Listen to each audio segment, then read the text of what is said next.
Everyone, আসসালামু আলাইকুম। তো আজকে বিকেলে মোমোস বানিয়েছিলাম। তো প্রথমেই আমি একটা সস বানিয়ে নিয়েছি। তো এখানে 2 চা চামচ চিলি ফ্লেক্স, 1 চা চামচ মরিচের গুঁড়া আর 1 চা চামচ সাদা তেল দিয়ে দিয়েছি। আর এরপরে আমি একটা কড়াইতে তেল দিয়ে এর মধ্যে রসুন কুচি দিয়েছি। রসুন কুচিটাকে একটু ব্রাউন করে ভেজে নিয়ে তারপরে এটা গরম থাকা অবস্থাতেই আমি চিলি ফ্লেক্সটার উপরে ঢেলে দিয়েছি। এরপরে এটাকে মিশিয়ে একটা সস বানিয়ে নিয়েছি।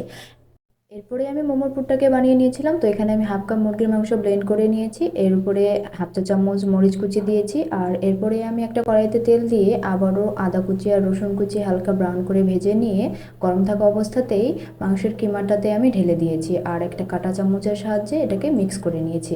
আর লবণ আর সয়া সসটা আমি স্কিপ করে গিয়েছিলাম, পরে এটা আবার এড করে নিয়েছি। এরপরে আমি মোমোর কোটিংটার জন্য ডো বানিয়ে নিয়েছি। তো এখানে 1.5 কাপ ময়দা আর হাফ কাপ কর্নফ্লাওয়ার আর লবণ দিয়ে সবগুলোকে মিক্স করে একদম গরম পানি দিয়ে একটা নরম ডো বানিয়ে নিয়েছি। তো ডোটা বানানো হয়ে গেলে একটা বড় রুটি বেলে নিয়ে আমি একটা কাপের সাহায্যে মোমোর লেচিগুলো কেটে নিয়েছি। এরপরে আমি চিকেনের পুরগুলো দিয়ে মোমোগুলো বানিয়ে নিয়েছি। তো প্রথমে আমি রাউন্ড শেপটা ট্রাই করেছিলাম, এরপরে আরও একটা শেপ ট্রাই করেছিলাম। তো আমার কাছে রাউন্ড শেপটাই ভালো লেগেছে। তো এইভাবেই আমি সবগুলো মোমো বানিয়ে নিয়েছি। এরপরে একটা পাতিলের উপরে ছাঁকনি বসিয়ে আমি মোমোগুলো সেদ্ধ করে নিয়েছিলাম। তো মোমোগুলো সেদ্ধ করতে 15 মিনিটের মতো করে লেগেছে। এভাবে আমি সবগুলো মোমো বানিয়ে নিয়েছি।